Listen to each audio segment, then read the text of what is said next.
من كل بقاع الدنيا جاءوا يدعون الله سعداء بما أعطاهم من نور فاض سنا. السلام عليكم ورحمة الله وبركاته. الحمد لله الصلاة والسلام على رسول الله وعلى آله وأصحابه ومن والاه أما بعد. أعوذ بالله من الشيطان الرجيم. بسم الله الرحمن الرحيم. وأقيموا الصلاة وآتوا الزكاة واركعوا مع الراكعين. ويقول النبي عليه الصلاة والسلام: أول ما يحاسب العبد يوم القيامة عن الصلاة فمن صلحت صلح سائر عمله ومن فسدت فسد سائر عمله أو كما قال عليه الصلاة والسلام. আজকে আমাদের আলোচনা হবে প্রশ্ন উত্তর আকারে, অর্থাৎ আপনারা প্রশ্ন করবেন, আমরা উত্তর দেওয়ার চেষ্টা করব। বিষয় হলো নামাজ। নামাজ সেটা ফরজ নামাজ, নফল নামাজ, চাস্তের নামাজ, বেতরের নামাজ, জুমার নামাজ, ঈদের নামাজ, তারপরে বেতরের নামাজ, বহু ধরনের নামাজ রয়েছে, ইস্তেখারার নামাজ। আমাদের দৈনন্দিন জীবনে নামাজের বিষয়গুলি বেশি আমরা অনুশীলন করে থাকি এবং নামাজ সংক্রান্ত আমাদের মাঝে অনেক ভুল ভ্রান্তিও রয়েছে। এই জন্য আমরা ইনশাআল্লাহ আজকে আপনাদের থেকে একটা অভিজ্ঞতাও নেওয়া দরকার যে কী বিষয়গুলি সাধারণত আপনাদের প্রশ্ন আসে থাকে এবং কোন সমস্যাগুলি বেশি আপনাদের কাছে প্রশ্ন আসে থাকে, সেগুলির উত্তর আমাদের সঠিক জানা দরকার। তাহলে আমরা শুরু করি। প্রশ্ন করবেন জানার জন্যে, আমল করার জন্যে। আজকের বিষয় হলো নামাজ বিষয়ে প্রশ্ন উত্তর। নামাজ বিষয়ে আপনার যে কোনো প্রশ্ন থাকলে আপনি করবেন। জি, প্রথম প্রশ্ন কে? সবাই রেডি হন আপনারা? জি, যার যার প্রশ্ন রেডি করে ফেলেন। জি বলেন। ওয়ালাইকুম সালাম।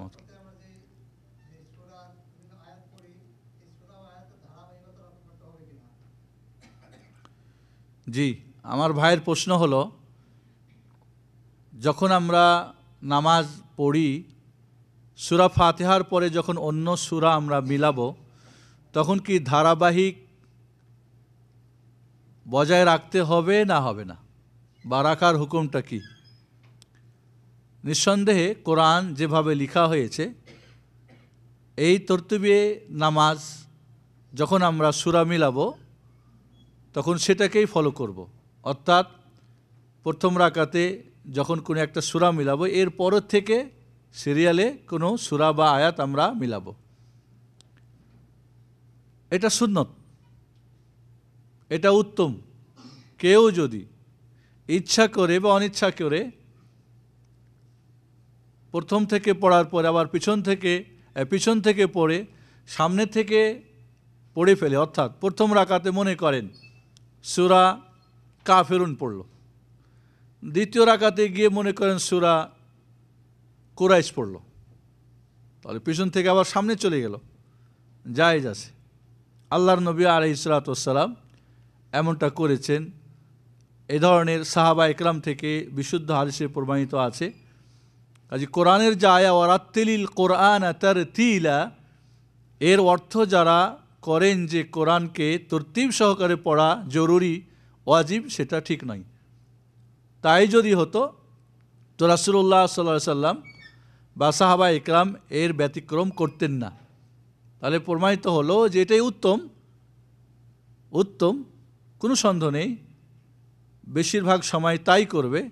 কিন্তু মাঝে মধ্যে যদি কেউ ভুল করে বা ইচ্ছা করে পিছন থেকে আবার সামনে চলে যায় তাতে কোনো সমস্যা নেই। জি, ওয়ালাইকুম আসসালাম।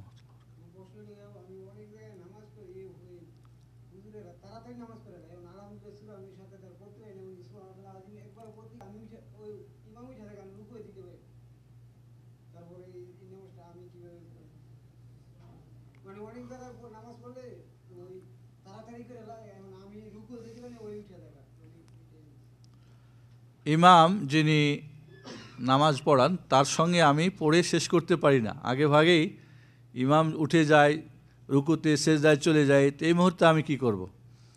প্রথমত ইমাম যিনি হবেন, বিশেষ করে নিয়োগপ্রাপ্ত ইমাম যিনি হবেন, তাকে অবশ্যই নামাজের নিয়মকানুন জানা জরুরি। এবং নামাজ এর একটা বাহ্যিক দিক আছে, একটা আত্মিক দিক আছে। বাহ্যিক মানে উঠা বসা দোয়া ইত্যাদি, কিন্তু আত্মিক দিক হলো নামাজটা পড়ার সময় আল্লাহর ভয় ভীতি এবং বিনয়ী হয়ে নামাজ পড়া, যেটাকে আমরা সাধারণত খুশু এবং খুজু বলি। খুশু মানে হচ্ছে বাহ্যিক, আত্মিক ভয়। একটা মানুষের যখন ভয় ভিতরের মধ্যে কাজ করে, বাইরে ওটা ফুটে ওঠে, ওটাকে বলা হয় খুজু। অঙ্গ প্রত্যঙ্গে যে ভয়টা বোঝা যায়, মানুষটা নুয়ে যায়, ভয় পেয়ে যায়, একটা আতঙ্কের মধ্যে থাকে, কি হবে, এটাকে বলা হয় খুজু। আর ভিতরের ভয়টাকে বলা হয় খুশু। তাহলে একটা মানুষ যখন আল্লাহর সামনে দাঁড়িয়ে নামাজ পড়বেন, বিশেষ করে ইমাম, তাকে অবশ্যই বাহ্যিকের সাথে আত্মিক দিকটাও খেয়াল রাখতে হবে। এই না যে উঠা আর বসা এটাই নামাজ শেষ, এটাকে নামাজ বলে না। এটা আদত হতে পারে, তবে নামাজ ইবাদত। নামাজ কি? ইবাদত। মানে আল্লাহর কাছে আপনি নিজেকে বান্দা প্রমাণ করা, আপনি যে তার আনুগত, আপনি যে তার কাছে নিজেকে বিলীন করে দেন। আপনার যে যখন নামাজে দাঁড়ান, এই জন্য নামাজের পুরো যদি আমরা পদ্ধতিটা খেয়াল করি, পুরো পদ্ধতিটার মাঝে আমি যে আল্লাহর একজন বান্দা এটা প্রমাণ করে দেওয়া। আমি কেবলামুখী হয়ে দাঁড়াই, চোখটা নিচু করে আমি দাঁড়াই সেজদার সামনে, উপরে কেউ যদি দেখে নামাজই বাতিল হয়ে যাবে। কেন? কারণ আমরা সাধারণত কোনো একজন বড় মানুষের সামনে দাঁড়ালে মানুষ কী করে? একেবারে মাথাটা নিচু করে দাঁড়ায়। তাহলে আপনি দাঁড়িয়েছেন আল্লাহর সামনে।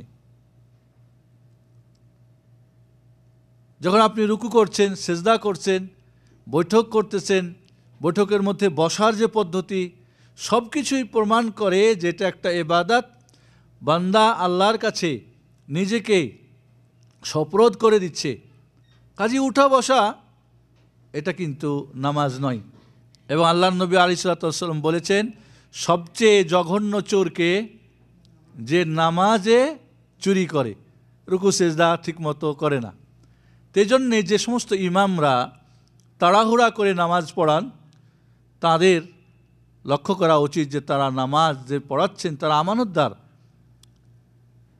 কাজেই পিছনে যার মুক্তাদিরা আছেন, এর মধ্যে অনেকেই হয়তো দুর্বল, অনেকে হয়তো সবল, অনেকে হয়তো দ্রুত পড়তে পারেন, অনেকে হয়তো মুখের আড়তা রয়েছে, জোরে বা দ্রুত পড়তে পারেন না। এজন্যে খেয়াল করতে হবে যে মুক্তাদিরা যাতে করে নামাজটা সুন্দর করে তার সঙ্গে আদায় করতে পারে। এজন্য এত তাড়াহুড়া করবেন না। বিশেষ করে আমরা তারাবির নামাজে বা যেটা আমাদের ছোট ভাই বলছেন যে এত দ্রুত পড়েন যে আমি সূরা ফাতিহা পড়ে শেষ করতে পারি না, একবার রুকুতে গিয়ে সুবহান রাব্বিল আযীম পড়তে পারি না, সেজদাতে গিয়ে একবার সুবহান রাব্বিল আলা পড়া যায় না। তাহলে এটা কি নামাজ হলো? তাহলে এই যে আপনি সামনে দাঁড়িয়েছেন, মুক্তাদিদের সঙ্গে আপনি খেয়ানত করতেছেন, এটা বড় অন্যায়। এই জন্যে আল্লাহর নবী আলাইহিস সালাতু ওয়াস সালাম নামাজ যেভাবে আদায় করতেন, প্রতিটি মুমিন মুসলমান নারী পুরুষের জানা জরুরি। বিশেষ করে যারা ইমাম, তাদের জানা একান্তভাবে জরুরি। কারণ তো ইচ্ছা মতো এটা না, আর এটা দুনিয়ার কোনো কাজ না যে কোনো মতে খালি সেরে দিলাম, কোম্পানির কাজ না যে কোনো মতে শুধু দিন শেষ হলে, মাস শেষ হলে বেতন পাওয়া যাবে। কারণ নামাজটা যেমন বিশুদ্ধ হওয়ার কিছু শর্ত রয়েছে, নামাজটা কবুল হওয়ারও কিছু কি শর্ত রয়েছে। এই জন্যে যদি আপনার জানা থাকে ইমাম সাহেব এই ধরনের দ্রুত খুব চালান, তাহলে আপনাকে নিজে ইমাম সাহেবকে বলতে হবে, অথবা কোনো একজন মুরব্বিকে দিয়ে বা একজন ভালো লোককে দিয়ে বলাতে হবে। বিশেষ করে যদি সরকারিভাবে নিয়োগ হয় তাহলে অফিসে অভিযোগ করতে হবে এই ইমামের বিরুদ্ধে।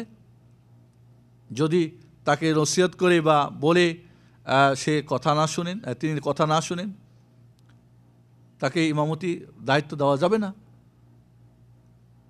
তাছাড়া যদি এমন হয় যে অনেক সময় মুক্তাদি ডানে বামে এদিক ওদিক অনেক দুনিয়ার ফিকিরে চিন্তাভাবনায় চলে যায়, এরপরে যখন ইমাম বলে আল্লাহু আকবার তখন সূরা ফাতিহা পড়া শুরু করে, তাহলে তো ইমাম সাহেবের দোষ না, দোষটা হলো মুক্তাদির।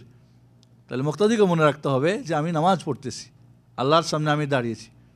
এই জন্যে যদি জানেন যে ইমাম দ্রুত পড়েন, নর্মাল কিছুটা দ্রুত, তাহলে আপনি তার মতোই দ্রুত কাজ সারবেন। একান্ত যদি এমন হয় যে নামাজের কোনো রুকুন বা নামাজের কোনো ওয়াজিব আপনার শেষ না হতেই ইমাম শেষ করে ফেলছেন, মনে করেন রুকুতে কমপক্ষে একবার সুবহান রাব্বিল আযীম আপনাকে বলতে হবে, এটা ওয়াজিব। আপনাকে দাঁড়িয়ে কমপক্ষে 3 বার তাসবিহ পড়ার সমান সোজা হয়ে দাঁড়াতে হবে। তাহলে এগুলি যদি ইমাম সাহেব আপনাকে সুযোগ না দেয় আপনাকে করতে হবে। মনে করেন আত্তাহিয়াত পড়ে আপনি এখন আত্তাহিয়াত দুরূদ শরীফ পড়ে শেষ করতেই পারেন নাই, ইমাম সাহেব সালাম ফিরিয়ে দিয়েছেন, তাহলে আপনি যত দ্রুত পারেন তারপরে যদি একটু দেরিও হয় শেষ করেই আপনি সালাম ফিরাবেন, নাহলে আপনার নামাজ হবে না। তাহলে উভয় পক্ষ থেকেই ব্যাপারটা খেয়াল রাখতে হবে। শুধু মুক্তাদিকে আমরা দোষাবো বা মুক্তাদি ইমামকে দোষাবেন, বিশেষ করে যারা অনারব, যারা ছোটোকাল থেকে দোয়া কালাম মুখস্থ করে নাই, বড় হয়ে বা যাদের মুখে আড়তা আছে, আজনবীরা বা আজনবী বলবো না, বলবো অনারব যারা, এরা কিন্তু অনেক সময় দোয়া টোয়াগুলি দ্রুত বলতে পারে না। অনেকে এরকম আছে, হয়তো জিহ্বা আড়তা রয়েছে, তোতলা রয়েছে, অথবা বড় হয়ে শিখেছে, অথবা বাংলা দেখে দেখে মুখস্থ করেছে, এটা বলতে গিয়ে এরকম হয়। এক্ষেত্রে অবশ্যই ইমামকে খেয়াল রাখতে হবে বিষয়গুলি। জি না,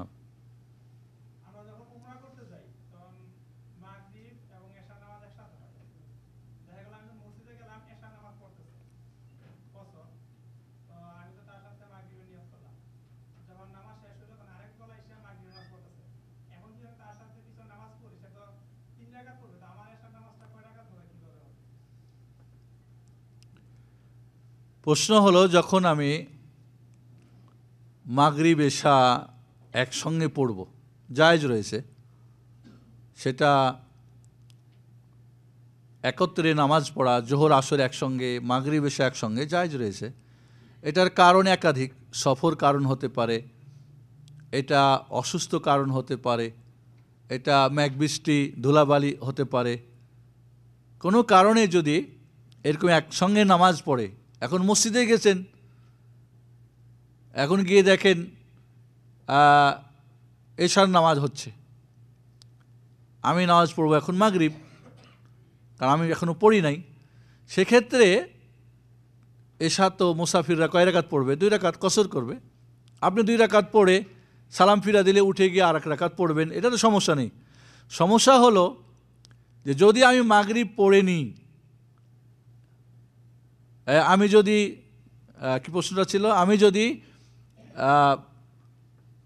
কি বলে এশা আমার পড়ে নিই, মনে করেন, বা মাগরিব আমি পড়তেছি আমার 3 রাকাত, আমি মাগরিব পড়ব নাকি এশা?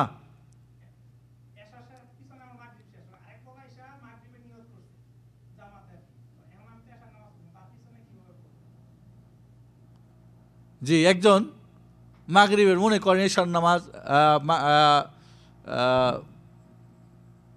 এশা মাগরিবের নামাজ পড়ে ফেলছে, এখন একজন এশার নামাজ মাগরিবের নামাজ পড়তেছেন, আরেকজন এশার নামাজ পড়বে, তাহলে কীভাবে, তাই না? মনে করেন যারা ইমাম নামাজ পড়াচ্ছেন মাগরিবের, এশার নামাজ মাগরিবের 3 রাকাত, ঠিক না? আর মুসাফির যিনি, নামাজ কয় রাকাত? 2 রাকাত। বুঝে আসছে? এখন এশার নামাজ পড়ছেন কসর 2 রাকাত, এই মাগরিবের নামাজ পড়ছে 3 রাকাত, আর যিনি কসর পড়বেন এশার 2 রাকাত, তো 3 রাকাত যিনি নামাজের নিয়ত করে চান তার পিছনে এশার নামাজ 2 রাকাত কীভাবে পড়বেন? এর 3টা পদ্ধতি হতে পারে। কয়টা পদ্ধতি? 3টা। প্রথমত, 1 রাকাত যখন হয়ে যাবে মাগরিব যারা পড়ছেন, তারপরে আপনি শরীক হন তার সাথে। 1 রাকাত অলরেডি হয়ে গেছে, এখন কয় রাকাত বাকি? 2 রাকাত। আপনি এখন শরীক হয়ে যান এশার নিয়তে। তারা যখন 2 রাকাত পড়ে, পরের 2 রাকাত পড়ে সালাম ফিরাবেন ইমাম, তাদের হবে 3, আপনার হবে 2, সালাম ফিরিয়ে দিবেন, আপনার মাগরিব এশা হবে, তাদের হবে মাগরিব। এই একটা পদ্ধতি, বুঝে আসছে না আসে নাই? দ্বিতীয় পদ্ধতি হলো, আপনি যদি তাদের সাথে মনে করেন এশার নামাজ পড়াচ্ছে আপনি জানেন না, আপনি গিয়ে মাগরিবের নামাজ পড়াচ্ছে, আপনি এশার নিয়তে তাদের সঙ্গে শরীক হয়ে গেছেন। এখন 2 রাকাত পড়ার পরে দেখতেছেন যে তকবির দিয়ে এবার 3য় রাকাতের জন্য উঠে যাচ্ছেন, ঠিক আছে? তাহলে এক্ষেত্রে আপনি কি করবেন? আপনার তো নামাজ 2 রাকাত, 3 রাকাত কি পড়া যাবে? যাবে না। তাহলে আপনি এক্ষেত্রে 2টা পদ্ধতি অবলম্বন করতে পারেন। আপনি বসে থাকেন,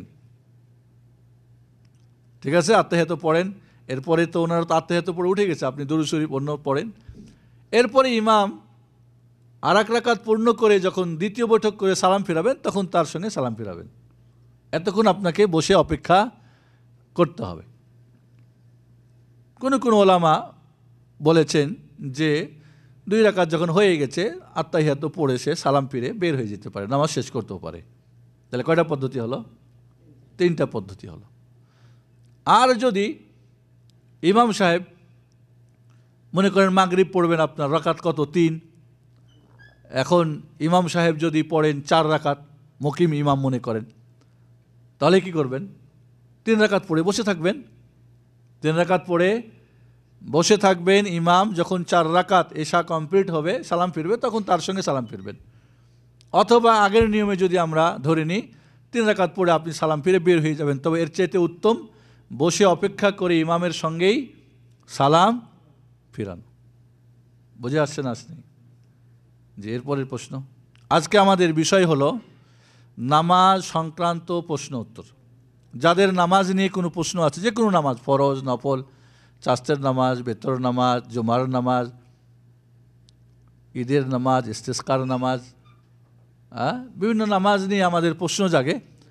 আমরা নামাজ সংক্রান্ত কোনো প্রশ্ন থাকলে আজকে শুধু নামাজ নিয়ে আমরা প্রশ্ন উত্তর করব। জি বলেন।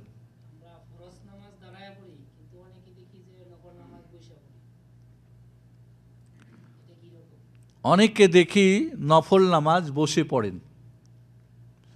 ফরজ নামাজের জন্যে দাঁড়ানো একটা রুকুন বা ফরজ। যার গায়ে শক্তি আছে ফরজ নামাজ যদি বসে পড়ে নামাজ হবে না। তবে যিনি অসুস্থ বা যে কোনো কারণে কোনো ওজর আছে, সেক্ষেত্রে ফরজ নামাজ বসে পড়তে পারবেন, এমনকি শুয়েও পড়তে হবে, এমনকি হেঁটেও পড়তে হবে, এমনকি হেঁটে হেঁটেও পড়তে হবে যে যুদ্ধরত অবস্থা বা অন্য কোনো সমস্যা হয়। তবে নফল নামাজের ক্ষেত্রে দাঁড়িয়ে নামাজ পড়া নিঃসন্দেহে উত্তম, কোনো সন্দেহ নেই। কিন্তু কেউ যদি বসে পড়েন জায়েজ আছে, কিন্তু তার সওয়াব কি হবে? অর্ধেক। সওয়াব হবে কি? অর্ধেক। বাকি কোনো ওজরের কারণে যদি ফরজ নামাজ বা নফল নামাজ বসে পড়েন, তাহলে কি অর্ধেক সওয়াব হবে না ফুল হবে? এই নিয়ে 2 ধরনের ওলামাদের মত রয়েছে। ইনশাআল্লাহ অধিকাংশ ওলামাদের মত হলো যে ফুল নামাজই পাবে, কারণ সে ইচ্ছা করে কি করে নাই, বসে পড়ে নাই। আমাদের দেখা যায় প্রত্যেক নামাজের পরে কিছু লোক বসে বসে 2 রাকাত নামাজ পড়েন। বসে বসে নামাজ পড়লে তো নেকি তো কম হবেই, এছাড়াও একটা নামাজ আমাদের সমাজে পাওয়া যায়, সেটা হলো কি বাপ মার জন্য নামাজ। প্রত্যেক নামাজের পরে বসে বসে 2 রাকাত নামাজ, এটা নিঃসন্দেহে একটা বিদআতি নামাজ। এই নামাজ পড়লে নেকি তো হবে না, অবশ্যই গুনাহ হবে, নিজেদের বানানো। এবং এটার ভিত্তি হলো একটা জাল মিথ্যা হাদিস। এই ব্যাপারে কোনো সহিহ হাদিস তো নেই, জয়ীফও নেই, দুর্বলও নেই, বরং কি জাল। এই জন্যে নামাজের ক্ষেত্রেও বহু প্রকার বানানো নামাজ আমাদের বইপত্রে সমাজে পাওয়া যায়, সেগুলি থেকে আমাদের বিরত থাকতে হবে। তাহলে ফরজ এবং নফলে কিছু পার্থক্য রয়েছে। ফরজ নামাজে দাঁড়ানো একটা রুকন, ফরজ নামাজে কেবলামুখী হওয়া একটা শর্ত, কিন্তু নফল নামাজে কেবলা হওয়া শর্ত না, দাঁড়ানো রুকন না। কেউ যদি নফল নামাজ মনে করেন, আপনি এখান থেকে মদিনা যাচ্ছেন বা এখান থেকে আপনি যাচ্ছেন মনে করেন দাম্মামে, তাহলে কেবলা তো আপনার এই দিকে, ঠিক না? আপনি যদি নফল নামাজ গাড়িতে বসে, ট্রেনে বসে, বিমানে বসে পড়তে চান, এইদিকে মুখ করে পড়েন, কোনো অসুবিধা নেই। কিন্তু ফরজ নামাজের ক্ষেত্রে অবশ্যই আপনাকে কী করতে হবে? কেবলামুখী হওয়ার সাধ্যপর চেষ্টা করতে হবে। যদি একান্ত কোনোভাবে সম্ভব না হয়, হতে পারে এমন, তাহলে যতটুক সম্ভব অতটুক করেই কি পড়ার চেষ্টা করবে। জি না,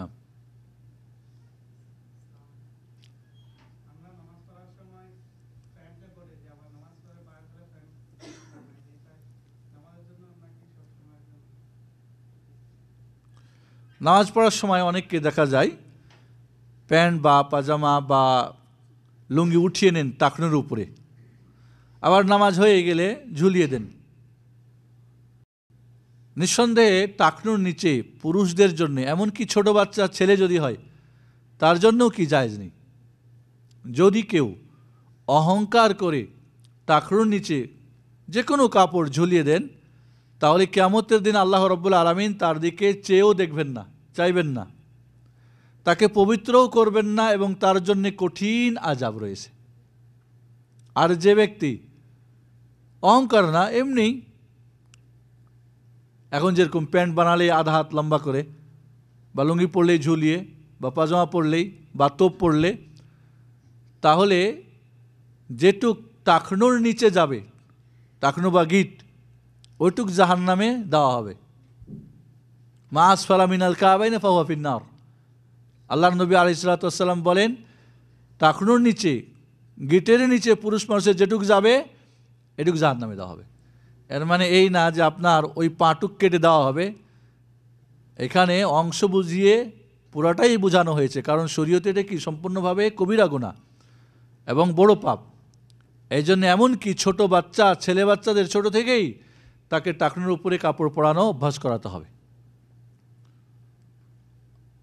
তাই যখন এটা একটা অন্যায় কবিরা গুনাহ, নামাজের সময় নামাজ পড়বেন আর কবিরা গুনাহ করবেন, এটা কি হলো? তাহলে তখন আরও বড় অন্যায় হবে। আর এছাড়া যদি ইমাম হন, তিনি যদি ঝুলিয়ে পড়েন, তাহলে আরও বেশি গুনাহ হবে, কারণ তাকে মানুষ ফলো করবেন। এই জন্যে সর্ব অবস্থায় টাকনুর উপরে কাপড় রাখতে হবে।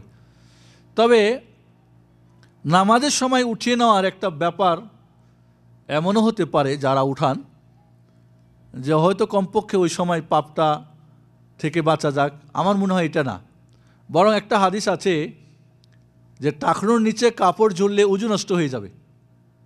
কারণ আল্লাহর নবী আলাইহিস সালাতু ওয়াস সালাম কোনো একজনের টাকনুর নিচে কাপড় ঝুলা যখন দেখলেন, তো তাকে আবারও উজু করার জন্য নির্দেশ দিলেন। এই হাদিসের দুই ধরনের অর্থ নেওয়া হয়েছে। একটা হলো যে তাকে ধমকি দেওয়ার জন্যে, এই পাপটা যে বড় অন্যায়, এই জন্য তাকে আবার উজু করার জন্য নির্দেশ করেছে। আসলে সেটা উজু ভঙ্গের কারণ না, এবং এটাই হলো অধিকাংশ ওলামাদের, মুহাদ্দিসিনদের, ফকিহদের মত। বাকি কেউ কেউ এটার দ্বারা এই নিয়েছেন যে এটা উজু ভঙ্গেরই একটা কারণ। কাজে যদি আমার টাকনুর নিচে প্যান্ট বা পাজামা বা লুঙ্গি থাকে, তাহলে উজু নষ্ট, নামাজ নষ্ট। নামাজ হবে কি? এই ধরনের মানসিকতা নিয়ে কি করে উঠিয়ে নেয়। তবে এটা সর্ব অবস্থায় হারাম। এটা থেকে আমাদের কি করতে হবে? আমাদের বাঁচতে হবে। এবং কবিরা গুনাহ যখন মানুষ করে, তার জন্যে বিশেষ করে প্রত্যেকটা কবিরা গুনাহ একই পর্যায়ের না। যেমন এই টাকনুর নিচে, গিটের নিচে কাপড় ঝোলাটা অহংকার হলে তার শাস্তি বেশি, তবে নর্মালি যদি হয় তাহলে শাস্তি কিন্তু তার চেয়ে কম। অনেকেই মনে করে কি যে আসলে অহংকার করে নিষেধ করা হয়েছে, নর্মালি নিষেধ না। দুইটা হাদিসের অর্থ বুঝতে গিয়ে অনেকেই ভুল করে। মনে রাখতে হবে দুইটা হাদিসের শাস্তি ভিন্ন না ভিন্ন না? ভিন্ন। দুইটা অবস্থার দুই শাস্তি ভিন্ন। যখন শাস্তি ভিন্ন তখন একটা আরেকটার সঙ্গে অর্থ মিলিয়ে চালিয়ে দেওয়া যাবে না। অনেকে টাকনোর নিচে কাপড় ঝুলানোর ব্যাপারে আবু বকর রাদিয়াল্লাহু তাআলা আনহুর হাদিসটা যুক্তি পেশ করে থাকেন। আবু বকর রাদিয়াল্লাহু তাআলা আনহু আল্লাহ নবীকে বললেন, হে আল্লাহর নবী আলাইহিস সালাতু ওয়াস সালাম, আমার লুঙ্গির একটা পার্শ্ব ঝুলে যায়, আমি বারবার সেটাকে উঠাই কিন্তু আবার নেমে যাই। আল্লাহর নবী আলাইহিস সালাতু ওয়াস সালাম বললেন, আপনি অহংকারকারীদের অন্তর্ভুক্ত না। তাহলে এখানে তিনটা অবস্থা। এক নম্বরে হলো এক পার্শ্ব ঝুলেছে, কারণ এক পার্শ্ব ঝুলার অর্থ বুঝেন, এহরামের কাপড় পরেন যখন তো কোনাটা এক সাইডটা ঝুলে যায় না অনেক সময়, কারণ সেই যুগের কাপড় ছিল কি এহরামের কাপড়। লুঙ্গি আমরা যে পরি, এখনও পাকিস্তানিরা কি লুঙ্গি সেলাই করা পড়ে না, খোলা পরে। তো এহরামের কাপড় যদি লুঙ্গি করে পরেন, অনেক সময় দেখা যায় যে কোনাটা এইদিকে পেঁচাই দেন, ওটা কি ঝুলে যায়, ঝুলে না। তো তাদের এই এহরামের কাপড়ই ছিল তখনকার কাপড়, এটাই আল্লাহর নবী পরতেন, একটা চাদর একটা লুঙ্গি। তাহলে একটা পার্শ্ব ঝুলে যেত, সম্পূর্ণ লুঙ্গি না। তাহলে আপনি যে দলিল পেশ করছেন, আপনার কি এক পার্শ্ব ঝুলে না পুরা প্যান্ট, পুরা লুঙ্গি, পুরা পায়জামা চতুর্দিক দিয়ে ঝুলে থাকে? হ্যাঁ, কথা বলেন, পুরাটাই। নাম্বার 2, তিনি বারবার সেটাকে উঠাবার চেষ্টা করতেন।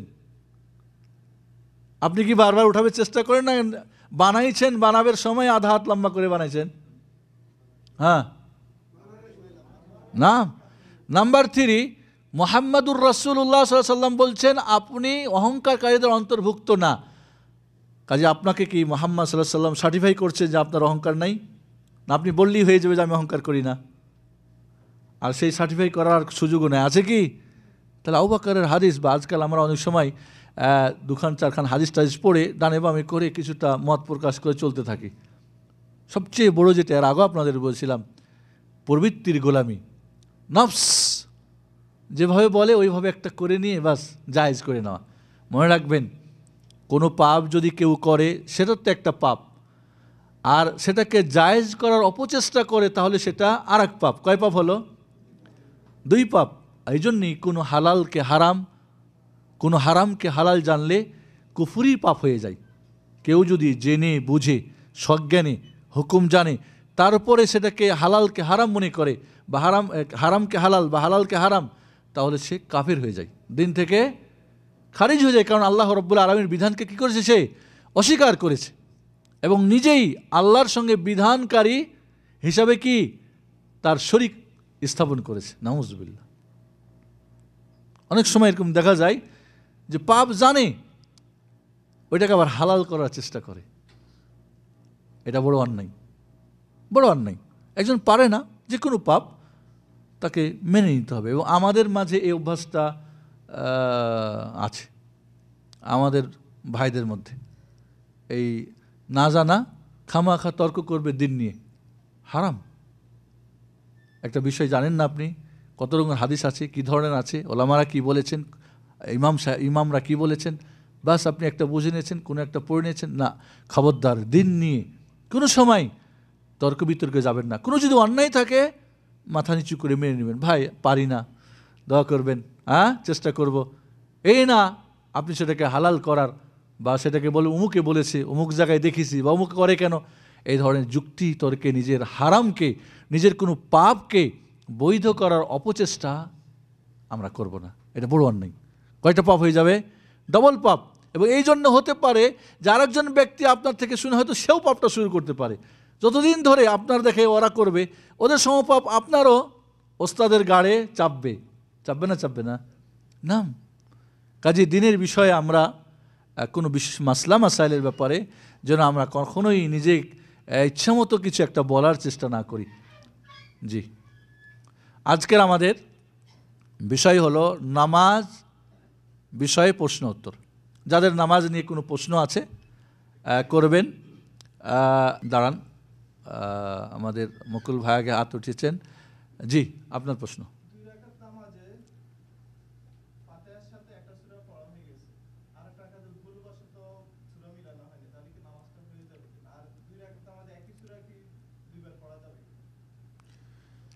নামাজ পড়ার সময় সূরা ফাতিহার সঙ্গে বিশেষ করে নফল নামাজ যদি হয় প্রত্যেক রাকাতেই সূরা মিলাতে হবে। অনেক সময় আমরা 4 রাকাত একসঙ্গে পড়ি না, অনেকেই পড়েন জোহরের বা আসরের বা এশার। নিয়ম হলো 2 করে পড়তে হবে, এটাই হলো উত্তম। শুধুমাত্র জোহরের আগের 4 রাকাত নামাজ একসঙ্গে 2 বৈঠকে এক সালামে পড়তে পারেন। বাকি অন্য কোনো সুন্নত নফল 4 একসঙ্গে পড়ার নিয়ম নেই। ভাইয়ের প্রশ্ন হলো যে 2 রাকাত নামাজ পড়তে গিয়ে নফল নামাজ আমি যদি প্রথম রাকাতে সূরা মিলিয়েছি, দ্বিতীয় রাকাতে ভুলে মিলাতে পারি নাই, মনে রাখতে হবে সূরা ফাতিহা পড়া নামাজের রুকন, ফরজ। সূরা ফাতিহা ছাড়া নামাজই হবে না। বাকি সূরা, অন্য সূরা মিলানো হলো সুন্নত। কেউ যদি ইচ্ছা করে বা অনিচ্ছা করে সুন্নত ছেড়ে দেয় তাহলে তার নামাজের কোনো সমস্যা হবে না, তবে নেকি কমে যাবে, সেজদাও দিতে হবে না। দ্বিতীয় প্রশ্ন ছিল যে যদি আমি 2 রাকাতেই সূরা ফাতিহার সঙ্গে একটা সূরা মিলাই, মনে করেন সূরা ফাতিহা প্রথম রাকাতে পড়ে দ্বিতীয় রাকাতে সূরা ইখলাস পড়লো, প্রথম রাকাতে, দ্বিতীয় রাকাতে গিয়ে আবারও সূরা ইখলাস পড়লো, ইচ্ছা করে বা অনিচ্ছা করে, যে করেই হোক, নামাজ হয়ে যাবে। এটাও একটা সুন্নত না, সূরা মিলানের এটাও একটা তরিকা যে একই সূরা একাধিক রাকাতে পড়া।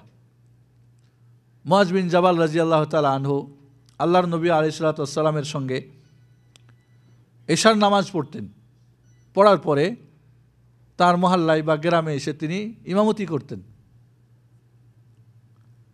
একদিন ইমামতি লম্বা করে করতেন। এক যুবক লম্বা নামাজ দেখে নামাজ বাদ দিয়ে বাইরে গিয়ে হালকা করে নামাজ পড়ে গেছে। মুআয বিন জাবাল রাদিয়াল্লাহু তাআলা আনহুকে ইমাম বলা হলো ওই যুবক সম্পর্কে এই ঘটনা, তো বলে ও তো মুনাফিক। তো আল্লাহর নবী আলাইহিস সালাতু ওয়াস সালামের কাছে অভিযোগ করা হলো ওই যুবকের বিরুদ্ধে। ওই যুবক হাজির। আল্লাহর নবী বললেন, তুমি যদি হতে কি করতে বলো দেখি। কই আসলে কেন, এটার কারণ জিজ্ঞেস করলে বললেন যে আমরা মাঠে খাটি, সারাদিন কাজ করি, ক্লান্ত শ্রান্ত, আপনার সঙ্গে এশার নামাজ পড়ে আসেন, তারপরে দেরি হয়ে আসতে, এরপরে লম্বা নামাজ, ওই জন্য আমি গিয়ে নামাজ পড়ে চলে গেছি। আর আমাকে মুনাফিক বলছেন, দেখতে পাবেন আমি মুনাফিক না মুমিন। এবং পরবর্তীতে তিনি এক যুদ্ধে শহীদ হয়ে মারা যান। যাই হোক, আল্লাহ নবী বললেন, তুমি যদি ইমাম হতো কি করবে? কয় ইমাম হলে তাকবীর দিয়ে সূরা ফাতিহা পড়ে রুকু সিজদা এইভাবে নামাজ পড়ে নেব। সেখানে সেই সাহাবী বললেন, সূরা ফাতিহা পড়ে রুকু করে আমি নামাজ পড়ে নেব। আপনি আর মুআয বিন জাবাল যার কি বলেন, আমি এত বুঝার আমার এত বেশি ক্ষমতা নেই। তাহলে আল্লাহর নবীর সামনে আল্লাহর নবীর ওই সাহাবী বললেন, সূরা ফাতিহা পড়ে আমি রুকু করে নেব। যদি সূরা ফাতিহার অতিরিক্ত পড়া ওয়াজিব ফরজ হতো, আল্লাহ নবী বলতেন না না না, বলতেন না। এই হাদিসই প্রমাণ করে কেউ যদি সূরা ফাতিহা শুধু পড়ে, এই জন্য সূরা ফাতিহা রুকুন ফরজ, বাকি অন্য সূরা মিলানো হচ্ছে কি সুন্নত। এই জন্যে নফল নামাজে, বিশেষ করে রাতের নামাজে যত বেশি কেরাত লম্বা করা যাবে ততই কি উত্তম। জি, নাম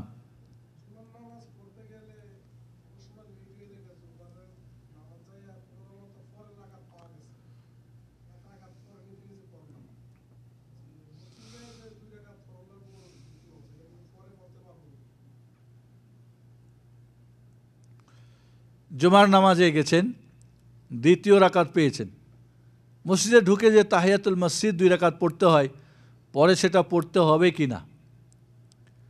তাহিয়াতুল মসজিদ বা দুখুলুল মসজিদ যে কোনো নামাজ দিয়ে হয়ে যেতে পারে। আপনি মসজিদে গেছেন, মনে করেন তাহিয়াতুল উজু, উজুর পরে 2 রাকাত নামাজ সুন্নত নামাজ আছে, মসজিদে প্রবেশ করে 2 রাকাত নামাজ আছে, এবার আপনার মনে করেন সুন্নত নামাজ আছে, আপনি যদি এক নিয়তে তিনটা একসঙ্গে পড়েন হয়ে যাবে। সাহাবা একরাম আল্লাহর নবী এইভাবে আলাদা করে উজুর, আলাদা করে তাহিয়াতুল মসজিদ, আলাদা করে সুন্নত না,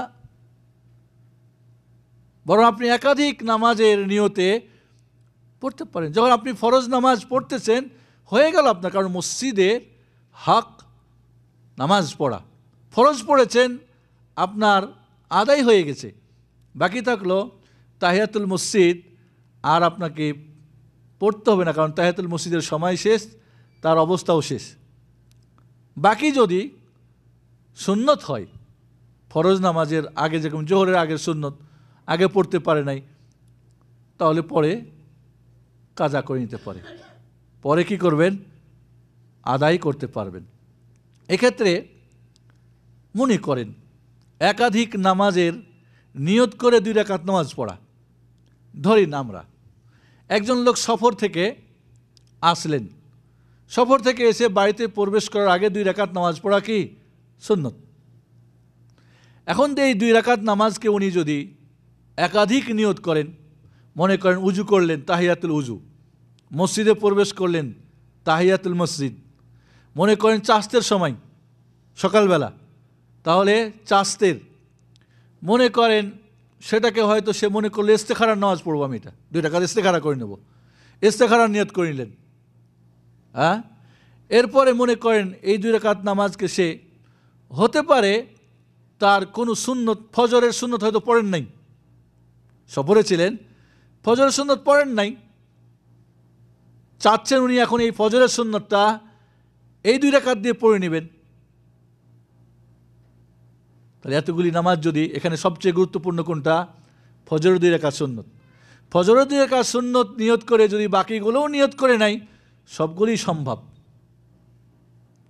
তাহলে এইভাবে একাধিক নামাজ, একাধিক নামাজের নিয়তে নামাজ যদি কেউ আদা করে সেটা আদা হয়ে যাবে ইনশাআল্লাহ।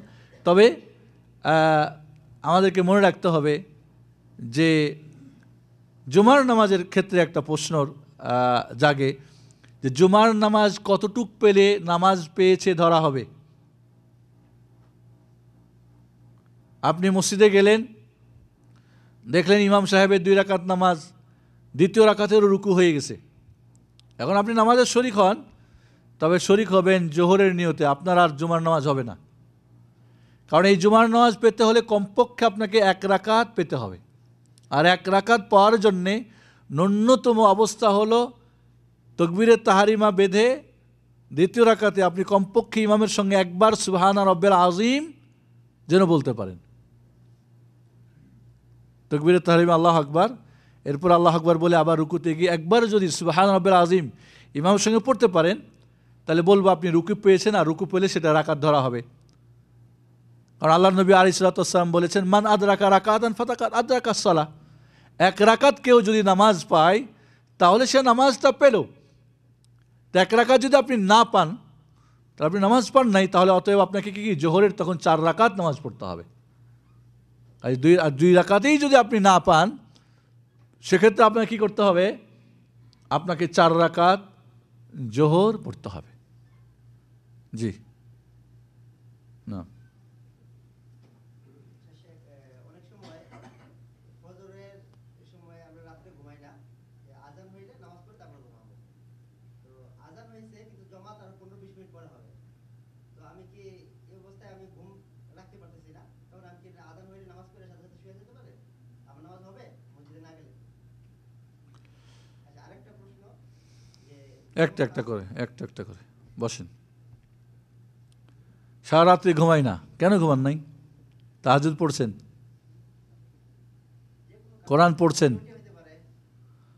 ডিউটি করছেন, যাই করেন, আপনার ঘুম, আপনার কথাবার্তা বলা, আপনার ডিউটি করা, আপনার যে কোনো কাজ, এটা বড় না নামাজটা বড়? কোনটা বড়? ডিউটি হলে কোম্পানির বা মালিকের বা নিজের, নিঃসন্দেহে এটা হক। কার হকটা বড়? আল্লাহর। তা আল্লাহর হক যখন আসলো তখন আর থাকতে পারেন না, ঠিক না? এই ধরনের কথা গ্রহণযোগ্য নয়। আর এই জন্যেই আল্লাহর নবী আলাইহিস সালাতু ওয়াস সালাম এশার পরে গল্প স্বল্প করা পছন্দ করতেন না। এসার আগে ঘুমাও পছন্দ করতেন, কারণ ঘুমিয়ে গেলে হয়তো নামাজ নষ্ট হয়ে যাবে, সময় পার হয়ে যাবে। আর এসার পরে কথা বলা পছন্দ করতেন না। অতএব অপ্রয়োজনে কোনো নিত্য প্রয়োজন বা ডিউটি যেটা বলতেছেন এমন ছাড়া এসার পরে আপনি অযথা সময় নষ্ট করে ফজরের নামাজ দেরি করবেন, সূর্য ওঠার পরে পড়বেন, বা যেটা বলছেন যে এখন আপনি ঘরে পড়ে নেবেন, পুরুষ মানুষের জন্যে অজর ছাড়া, আপনি অসুস্থ হন সেটা আলাদা কথা, অসুখের কারণে সারা রাত ঘুম ধরে নাই, ব্যথা এই সেই ওই চই চিল্লাচিল্লি করছেন, ডাক্তারের কাছে অপারেশনে ছিলেন, এখন নামাজের সময় হয়ে গেছে, মসজিদে যেতে পারছেন না, নামাজ পড়ে নেন, মাফি মুশকিল, বা বেডে শুয়ে আছেন, আপনি সুস্থ, সারা রাত সুস্থ, ডিউটি করলেন, সব কিছুই করলেন, নামাজের সময় গিয়ে আর আপনি ঘুম থামে না, না, এই ধরনের কথা মান্য নয়। আর এই জন্যে এশারের নামাজ যে জামাতের সঙ্গে পড়ে, ফজরের নামাজ জামাতে পড়ার জন্যে ঘুমিয়ে পড়ে, কোনো গল্প গুজব না করে, সেই ব্যক্তির সারা রাতের নামাজের নেকি লেখা হয় না, হয় না। এই জন্যে আমরা এই ধরনের যদি একান্ত কোনো প্রয়োজন থাকে, অবশ্যই আপনাকে জামাতে নামাজ পড়েই তারপরে ঘুমাতে হবে, তার আগে না। বা যদি আগে ঘুমিয়ে যান, অবশ্যই নামাজের সময় উঠে নামাজ পড়তে হবে। এবং একটা কথা মনে রাখবেন, অনেকে এরকম আছে দেরি করে ডিউটি করে বা ইচ্ছা করে এটা ওটা বা ফিল্ম দেখে এই সেই করে অনেকে দেখা যায় ঘুরে ফুরে নামাজ ফজরের সময় বা দেরি করে ঘুমান, অ্যালার্ম দেন ঘড়ির সকাল 8টায় ডিউটির সময়, দেয় না? কেউ যদি ওই গ্রুপের কেউ যদি ফজরের সময় জাগার চেষ্টা করে, ওকে আবার মানে জব্দ করার চেষ্টা করেন, এমনও আছে। এটা অত্যন্ত জঘন্য পাপ।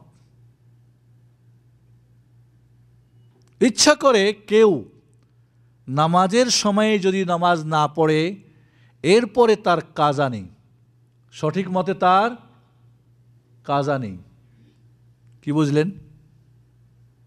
কোনো একটা সময় আপনি ইচ্ছা করে ঘুম ওইভাবেই জাগবেন না, ঘুরে পড়লেন, অথবা ইচ্ছা করেই সময় পড়লেন না, সময় শেষ হওয়ার পরে আপনি মনে করলেন এখন আমি এটা কাজা করিনি, এর জন্য কোনো কাজা নেই, এর জন্য কি কোনো কাজা নেই।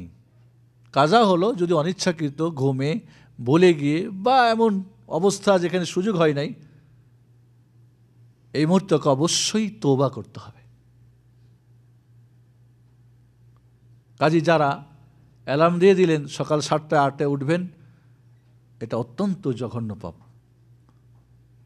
এইভাবে ইচ্ছা করে নামাজের সময় না পড়া, এটা অত্যন্ত একজন মুমিন মুসলমানের জন্য কখনোই উচিত না। জি, এরপরে কে যেন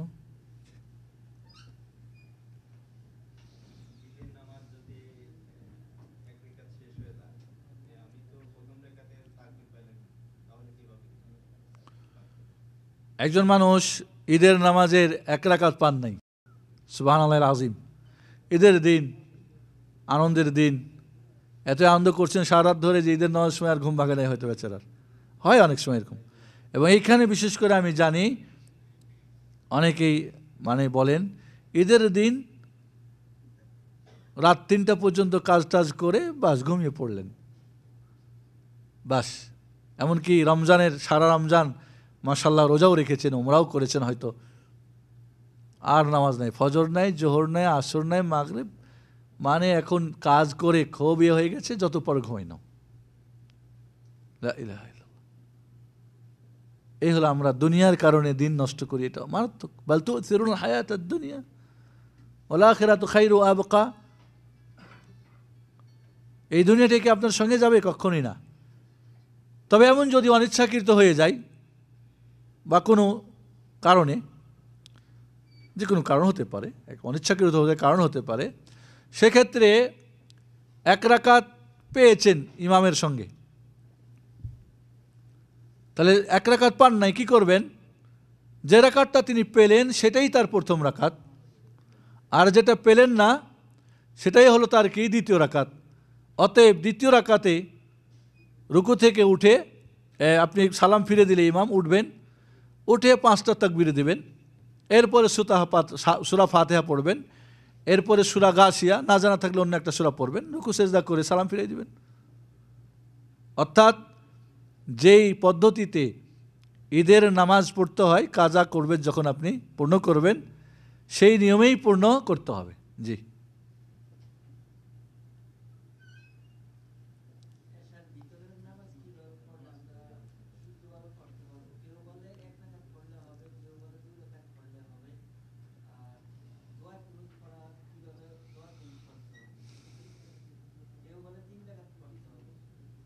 জি ধন্যবাদ। আমার ভাইয়ের প্রশ্ন হলো বেতরের নামাজ কয় রাকাত এবং কিভাবে পড়তে হবে। বেতর মানে হচ্ছে বেজোড়। ওয়েতের শব্দ আরবি শব্দের অর্থ কি? বেজোড়। বেজোড় কয় দিয়ে শুরু হয়? এক দিয়ে। 1 3 5 7 9 11 13 এভাবে। বেতর নিম্নে 1 রাকাত, ঊর্ধ্বে 11, কেউ কেউ 13-র কথা বলেছেন, কোনো 13-র হাদিসটা কেউ কেউ সহিহ বলেছেন। তবে 11 পর্যন্ত কোনো সমস্যা নেই। নিম্নে 1 রাকাত, ঊর্ধ্বে 11 রাকাত। অনেকে বলেন 1 রাকাত নামাজ কীভাবে পড়ব?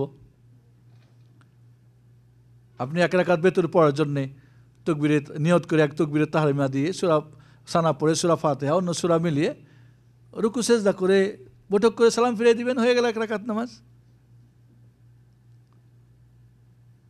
এবং 1 রাকাতের বেতরের হাদিস সবচেয়ে বেশি শক্তিশালী।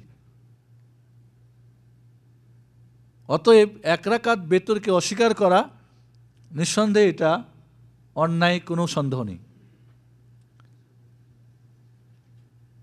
3 রাকাত বেতর পড়বেন। 3 রাকাত বেতর পড়ার নিয়ম 2টা। একটা পদ্ধতি হলো 2 রাকাত পড়ে ডানে বামে সালাম ফিরাই দেবেন। আপনি 3 রাকাত বেতর পড়ার জন্য দাঁড়ালেন, 2 রাকাতের নিয়ত করবেন, 2 রাকাত পড়ে ডানে বামে সালাম ফিরাই দেবেন। এরপরে উঠে গিয়ে আর 1 রাকাত পড়বেন। প্রথমে যে 1 রাকাত পড়ার পদ্ধতি বললাম সেই পদ্ধতিতে। বাকি আরেকটা প্রশ্ন ছিল সাথে কুনুত পড়ার বিষয়টা। বেতরের নামাজে কুনুত পড়া মানে দোয়া, কুনুতের দোয়া। কুনুত মানে দাঁড়ানো, অর্থাৎ দাঁড়িয়ে যে দোয়াটা পড়া হয়।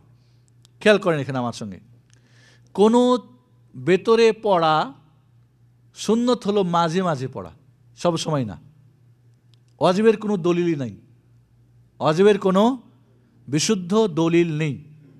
আর এই জন্যে অধিকাংশ ইমামদের কাছে সুন্নতে মুআক্কাদা, এটা সুন্নতে মুআক্কাদা।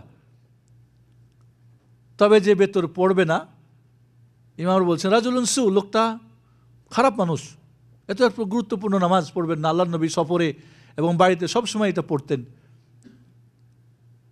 তাহলে এটা সুন্নতে মুআক্কাদা, বেতরের নামাজটাই সুন্নতে মুআক্কাদা। ওয়াজিব কেউ কেউ বলেছেন, সঠিক মত হলো সুন্নতে মুআক্কাদা। অতএব এর কুনুত পড়াটাও কি সুন্নত, মাঝে মাঝে পড়া সুন্নত। সবসময় পড়া ওয়াজিব তো না, সুন্নত না। তবে সবসময় পড়া কি জায়েজ, সবসময় পড়া জায়েজ। এই কুনুতটা রুকুর আগেও পড়া জায়েজ, রুকুর পরেও পড়া কি জায়েজ। আপনি সূরা ফাতিহা অন্য সূরা মিলিয়ে কুনুত পড়েন, এরপর রুকু করেন, অথবা রুকু থেকে উঠে এই কুনুতটা পড়েন, দুইটাই জায়েজ। বেশিরভাগ সময় আল্লাহর নবী আলাইহিস সালাতু ওয়াস সালাম, যেটা আমরা বুঝি যে তিনি রুকুর পরে বেশি। তবে কুনুতে নাজেলা যেটা, সেটা অবশ্যই রুকুর পরে, রুকুর আগে না। কুনুতে আপনি হাত উঠাতে পারেন, না উঠাতে পারেন ভেতরের কুনুতে। তবে কুনুতে নাজেলাতে হাত উঠিয়ে দোয়া করতে হবে। কুনুতে নাজেলা মানে মুসলমানদের প্রতি কোনো আপদ বিপদ, কোনো গজব, হয়তো কোনো কাফের মুশরিকদের জুলুম অত্যাচার, তাদের প্রতি বদদোয়া করার জন্যে, এটা কুনুতে নাজেলা বলে। এবং কুনুতে নাজেলা হলো 5 ওয়াক্ত ফরজ নামাজে শেষ রাকাতে রুকু থেকে উঠে দোয়া করবেন, 5 ওয়াক্ত নামাজে। তবে তাহলে কুনুতের দোয়াটা রুকুর আগেও পড়তে পারেন, পরেও পড়তে পারেন, মাঝে মাঝে পড়েন, মাঝে মাঝে ছাড়েন। অনেকে মনে করেন বা বইপত্রে লেখা থাকে যে কুনুত না জানলে সূরা ইখলাস পড়তে হবে। ভিত্তিহীন, এর কোনো দলিল নেই, এর কোনোই ভিত্তি নেই। আবার অনেকে দেখে সারা জিন্দগি ধরেই সূরা ইখলাসই পড়ে, ওই যে ওয়াজিব বলে দিয়েছে না পড়লে নামাজ হবে না। কাজেই কুনুতের বিষয়টা আমাদের কাছে আবারও বলছি, কুনুতের দোয়াটা রুকুর আগেও পড়তে পারেন, ভেতরের কুনুত আগেও পরেও পড়তে পারেন, হাত উঠাতে পারেন, না উঠাতেও পারেন, মাঝে মাঝে পড়বেন, মাঝে মাঝে পড়বেন, এটাই সুন্নত। আল্লাহর নবী আলাইহিস সালাতু ওয়াস সালাম থেকে যে সমস্ত সাহাবা ইকরাম কুনুত কি বলে বেতর সংক্রান্ত হাদিস বর্ণনা করেছেন তাদের সংখ্যা হলো কয়জন? 7 জন। তার মাঝে একজন মাত্র উবাই ইবনে কাব বলছেন রাসূল সাল্লাল্লাহু আলাইহি সাল্লাম কুনুত করেছেন, বাকি 6 জন কুনুতের কোনো কথাই উল্লেখ করেন নাই। এর মানে যদি সব সময় তিনি কুনুত করতেন 7 জনেই কুনুতের কথা বর্ণনা করতেন না? করতেন না। একজন মানে কোনো এক সময় করেছিলেন বা মাঝে মাঝে হয়তো করতেন, সেই দিন উনি পেয়েছেন। অতএব কুনুতের পড়াটা তাহলে বিষয়টা আমাদের হয়ে গেল শেষ রাকাতে রুকুর আগে পরে হাত উঠান না উঠান, মাঝে মাঝে পড়েন ছাড়েন, বোঝা গেছে না? নাই। তাহলে 2 রাকাত পড়ে সালাম ফিরাই দিয়ে উঠে গিয়ে আরেক রাকাত পড়েন, আর কুনুতের ব্যাপারটা তো বুঝলেন। এরপরে আপনি রুকু সেজদা করে বৈঠক করে সালাম ফিরাবেন। আরেকটা পদ্ধতি হলো, এটা সবচেয়ে উত্তম পদ্ধতি, আরেকটা পদ্ধতি হলো 2 রাকাত পড়ে বসবেন না। 2 রাকাত পড়ে না বসে ডাইরেক্ট উঠে যাবেন, 1 2 3 আলাত তুল, মধ্যখানে কোনো বিরতি বৈঠক নাই, একটা বৈঠক 3 রাকাতে করে এবার আপনি কুনুতের ব্যাপারটা তো বুঝলেন, রুকু সেজদা করে বৈঠক করে সালাম ফিরাবেন।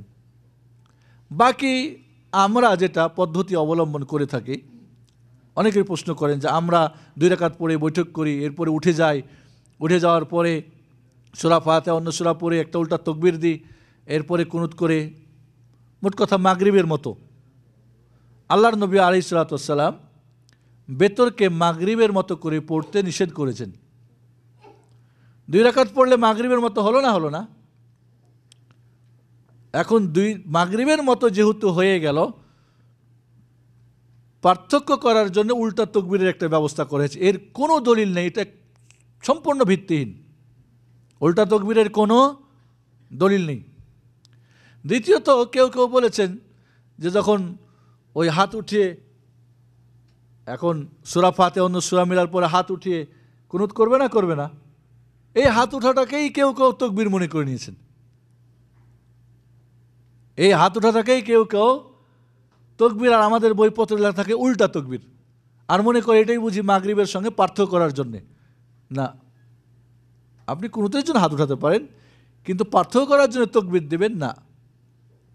তবে এই তাকবীর কেউ যদি বাড়ায় তাহলে কি সহজ সেজদা দিতে হবে? না, জরুরি না। বাকি থাকলো পার্থক্য করার জন্য আরেকটা, সেটা হলো কি কুনুতকে ওয়াজিব করে দেওয়া। আগে বলেছি কুনুত ওয়াজিবের কোনো দলিল নেই, কুনুত ওয়াজিবের কোনো দলিল নেই। অতএব আল্লাহর নবী যেখানে মাগরিবের মতো করে বেতর পড়তে নিষেধ করলেন এবং তার থেকে 2টা বিপরীত পদ্ধতি আমরা হাদিস দ্বারা পেলাম, সেটা মানব না নিজেরাই পার্থক্য করে, নিজেরাই মাগরিবের মতো করে নিজেরাই পার্থক্যের সিস্টেম বানাবো? কোনটা উচিত হবে? তবে এখানে আরেকটা কথা আপনারা জেনে রাখেন, আব্দুল্লাহ ইবনে মাসউদ রাদিয়াল্লাহু তাআলা আনহু থেকে একটা হাদিস আছে, তিনি বলছেন বেতর মাগরিবের মতো, যেটা দিনের বেতর, মাগরিব দিনের বেতর, মাগরিবকে দিনের বেতর ধরা হয়, আর রাতের বেতর যেটা এশার পরে। তাহলে আব্দুল্লাহ ইবনে মাসউদ রাদিয়াল্লাহু তাআলা আনহু বললেন বেতর দিনের বেতর মাগরিবের মতো, তাহলে মতো পড়তে হবে। আমরা বলবো আব্দুল্লাহ ইবনে মাসউদ রাদিয়াল্লাহু তাআলা আনহুর এই কথাটার 2 রকম তো অর্থ হতে পারে। প্রথম অর্থ এই মাগরিবের মতোই 2 বৈঠক, ঠিক আছে। যদি আমরা এটা নিয়ে নিই তো রাসূলের হাদিসের বিপরীত হলো না? হলো না। আল্লাহ রাসূল যে বলেন মাগরিবের মতো পড়বে না, তাহলে রাসূলেরটা বাদ দিয়ে আপনি কি সাহাবীরটা নেবেন? নেওয়া যাবে? কোনো সাহাবীর কোনো আমল, কোনো কথা রাসূলের আমল বা কথার বিপরীত হলে গ্রহণযোগ্য হবে? কখনোই না।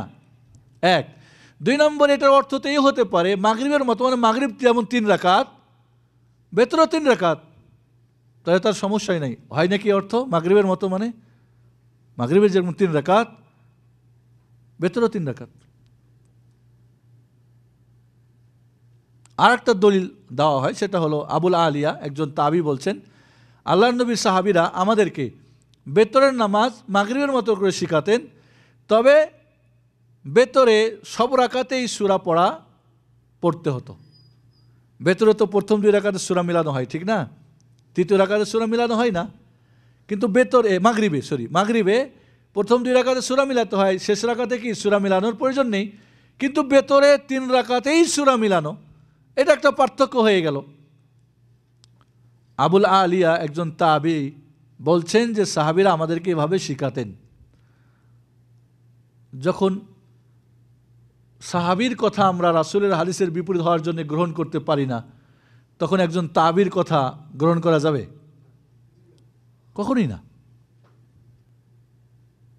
এবং খুব আশ্চর্য হলাম আমি এই বেতন সংক্রান্ত মাসালা পড়তে গিয়ে, রাসূলুল্লাহ সাল্লাল্লাহু আলাইহি সাল্লামের হাদিসগুলিকে এমনভাবে মানে বাদ করেছে যেটা বড় আশ্চর্যজনক।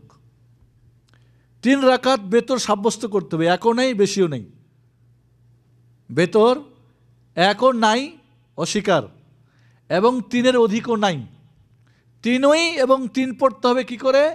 মাগরিবের মতো করে উল্টা তাকবীর আর কুনুত ওয়াজিব করে দেওয়া। এটাকে সাব্যস্ত করার জন্যে বহু বিশুদ্ধ হাদিসকে, রাসূলের বাস্তব আমলকে মানে এই ব্যাখ্যা ওই ব্যাখ্যা, এই হয় ওই হয়, তাহলে এটা হলো তাহলে ওইটা হলো, এগুলি কিন্তু বড় অন্যায়। এইভাবে আপনি একটা মানেন, কিন্তু সত্যটাকে না মানার জন্যে টালবাহানা করা, এটা আরেকটা অন্যায়। আরেকটা অন্যায় না? আরেকটা অন্যায়। বড় আশ্চর্য এইগুলি কিছু আমরা দেখি। অনেক সময় আমরা আমাদের মাযহাবকে টিকে রাখার জন্যে, আমাদের নিজের যেটা করি সেটাকে টিকার জন্যে সরাসরি বিশুদ্ধ সহিহ হাদিসগুলিকে ব্যাখ্যা করে ডানে বামে করে ছেড়ে দিলাম।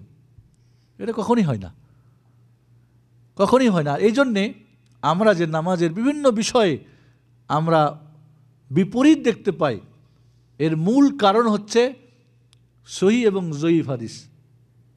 জয়ীফ মানি হয়তো, সহিহটা মানি না। তাই সহিহ থাকলে জয়ীফ কখনোই মানা ঠিক হবে না। অথবা দেখা যায় জয়ীফও না, জাল। অথবা দেখা যায় জয়ীফ জাল কিচ্ছু না, দেশাচার, সবাই করে তাই করি। তাহলে আমাদেরকে মনে রাখতে হবে নামাজ এটা কিয়ামতের প্রথম প্রশ্ন হবে। এখানে ফেল করলে বাকি সব ফেল। অতএব পাস করতে হলে মুহাম্মদুর রাসূলুল্লাহ সাল্লাল্লাহু আলাইহি ওয়াসাল্লাম যে বলছেন সল্লু কামা রাআইতুমুনি উসাল্লি, আমি রাসূল যেভাবে নামাজ পড়ি ওইভাবে হুবহু তোমরা নামাজ পড়ো। এবং এর আগে নামাজ নিয়ে আমাদের দীর্ঘ আলোচনা হয়েছে।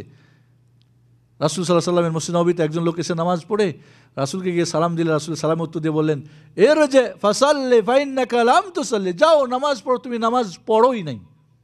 তাই আল্লাহর বান্দা নামাজ পড়ে আসছে, নামাজ আদায় করে আসছে, কায়েম করে আসছে, আবার গিয়ে বেচারা নামাজ পড়লেন, রাসূলকে এসে সালাম দিলেন, রাসূল সালামের উত্তর দিয়ে বললেন আলাইহিস সালাতু ওয়াস সালাম, যাও নামাজ পড়ো, নামাজ পড়োই নাই, আদায় করো নাই। আর এই মহাবিপদ। বেচারা দ্বিতীয়বার নামাজ আদা করলেন, আবার নামাজ পড়ে এসে যখন সালাম দিলেন উত্তর দিয়ে বললেন ইরজি ফাসাল্লি ফাইন্নাকা লাম তুসাল্লি, যাও নামাজ আদায় করো, নামাজ আদায়ই করো নাই। তাই বেচারা 3বার এইভাবে নামাজ পড়ে রাসূলুল্লাহ সাল্লাল্লাহু আলাইহি ওয়াসাল্লামের কাছে এসে বললেন, আমি এর চেয়ে ভালো জানি না। আমার মনে হয় ওই সাহাবী যেভাবে নামাজটা পড়েছিলেন, এখন বহু মুসলমানের নামাজ ওর চেয়েও নিম্নমানের, তারপর আমাদের নামাজ হয়ে যায়। এটা কি ঠিক? আজকে আমরা অবহেলা প্রদর্শন করতে করতে এমন এমন বড় বড় ব্যাপারে অবহেলা, যেটা মারাত্মক আকার ধারণ করছে। আমাদের সময় শেষ। যদিও আমাদের কিছু ভাইয়ের প্রশ্নের উত্তর হয়েছে, নামাজ সংক্রান্ত প্রশ্ন অনেক। নামাজের ইবাদতটা যেহেতু অনেক ধরনের নামাজ, এবং জীবনের 7 বছর থেকে শুরু করে মৃত্যু পর্যন্ত সর্বাবস্থায়, এই জন্যে নামাজ বিষয়ে আপনাদের বলবো আবারও, প্রশ্ন উত্তরের মাধ্যমে আমরা হয়তো কিছু মাসলা আমরা জেনেছি, এর অসংখ্য মশালা রয়েছে। ইমাম বুখারী রাহমাতুল্লাহ আলাইহি এক মজলিসে বসে নামাজ সংক্রান্ত 10,000 হাদিস পড়ে শোনাতে পারতেন, এবং হাদিস গ্রন্থগুলি খুলে দেখবেন নামাজ সংক্রান্ত হাদিস সবচেয়ে বেশি। অতএব নামাজের ব্যাপারটা আবারও আপনাদেরকে বলবো যে নামাজ অবশ্যই পড়ার ব্যাপারে, এর পদ্ধতির ব্যাপারে, ধীরস্থির সুন্দর ব্যাপারে, কবুল করার ব্যাপারে খালি উঠলেন বসলেন যেন না হয়, নামাজের আত্মিক এবং বাহ্যিক সব কিছু মিলিয়ে যেন, যাতে করে নামাজ কিয়ামতের দিন আমাকে পার করার মতো নামাজ হয়। কি বলেন, ঠিক না? এই নামাজ যাতে করে পার হওয়ার মতো, যখন পরীক্ষা নিরীক্ষা হবে তখন যেন পাশ করার মতো। আল্লাহ কিয়ামতের মাঠে পরীক্ষা নেবেন কিভাবে বলছি না এর আগে আপনাদের? নামাজ পড়ে দেখাও 2 রাকাত, দাঁড়িয়ে যাবে সবাই। পড়তে গিয়ে যারা নিয়মিত নামাজ 5 ওয়াক্ত পড়েছে, নামাজি যারা সত্যিকারে, তারা 2 রাকাত নামাজ পড়ে দেখাই দেবে। খালাস, সার্টিফিকেট দেওয়া হবে, এরা পাস। আলো দেওয়া হবে ফুলসিরাত পার হওয়ার জন্যে, আর ফুলসিরাত পার হয়ে নাজাত হয়ে জান্নাত চলে যাবে। এ হলো নামাজের হিসাব আর জান্নাত চলে যাওয়া। বুঝে আসছে না? আসে নাই? যারা ঠিকমতো পড়ে নাই, মাঝে মধ্যে ফাঁকি ঝুঁকি এটা ওটা, ডানে বামে, ঘুমে, এই সেই করে, তারাও নামাজ পড়ার চেষ্টা করবেন। কিন্তু আল্লাহ রাব্বুল আলামিন যারা নিয়মিত 5 ওয়াক্ত নামাজ পড়ে নাই, তার সমস্ত শরীরের কবজাগুলিকে কী করে দেবেন? বন্ধ করে দেবেন। একটাও কাজ করবে না। কিভাবে নোয়াবে, কিভাবে সেজদা করবে, কোনো কাজ হবে না, পড়ে যাবে। আল্লাহ ওই কথাই কোরআনে বলছেন, ইয়াউমা ইউকশাফু আন সাকিন ওয়া ইউদআউনা ইলা সুজুদি ফালা ইস্তাতিউন। সেজদা করতে বলা হবে, কিন্তু এরা সেজদা করতে পারবে না। এই তক্তার মতো, কাঠের মতো শক্ত হয়ে যাবে, কোনো বুদ্ধি নেই। খাশিআতান আবসারুহুম, চক্ষু নিচু হয়ে যাবে। তারহাকুহুম দিল্লাহ, অপদস্থ গ্রাস করে নেবে। ফেল, খালাস। ফেল করলে কি হয় বুঝেন না? দুনিয়ায় ফেল করলে তো মামু বাড়ি খালা বাড়ি ভাগবেন, আত্মহত্যা করবে ফেনে বা এখানে ওখানে। আখেরাতে কি করবেন? ফাইনাল মাফার, কোথায় ভাগবে? কোনো বুদ্ধি নেই। কাজে অপদস্থ হবে। ওয়াকাদ কানু ইউদআউনা ইলা সুজুদি ওয়া হুম সালিমুন। দুনিয়ায় তাকে নামাজে ডাকা হয়েছে, হাইয়া আলাস সালাহ, হাইয়া আলাল ফালাহ, আল্লাহু আকবার কানে আসছে, সুস্থ ছিল, তারপরও নামাজে হাজির হয় নাই। এই জন্য বন্ধুগণ, নামাজের ব্যাপারটা আবারও প্রতিদিন আমাদেরকে নামাজ নিয়ে চিন্তা করা দরকার। আল্লাহ আমাদের পাক্কা সাচ্চা আমাদের নামাজি বানিয়ে দেন। নামাজের মাসলা অনেক আছে, বইপত্র আপনাদের বলেছিলাম, নামাজের মাসের একটা বই আমাদের সেন্টারে পাওয়া যায়। মাত্র 2 জন ভাই বলেছিলেন যে আমরা নিয়েছি, বাকিরা খবর নেই। পড়ছি, চলতেছে না, গুরুত্ব দিতে হবে, যেহেতু এই নামাজ দিয়ে আপনার পাস ফেল আছে। আল্লাহ রাব্বুল আলামিন আমাদেরকে সত্যিকারে নামাজি হিসাবে গ্রহণ করে নিন, আমিন। আসসালামু আলাইকুম ওয়া রাহমাতুল্লাহ। সুবহানাকাল্লাহুম্মা ওয়া বিহামদিকা আশহাদু আল্লা ইলাহা ইল্লা আনতা আস্তাগফিরুকা ওয়া আতুবু ইলাইক।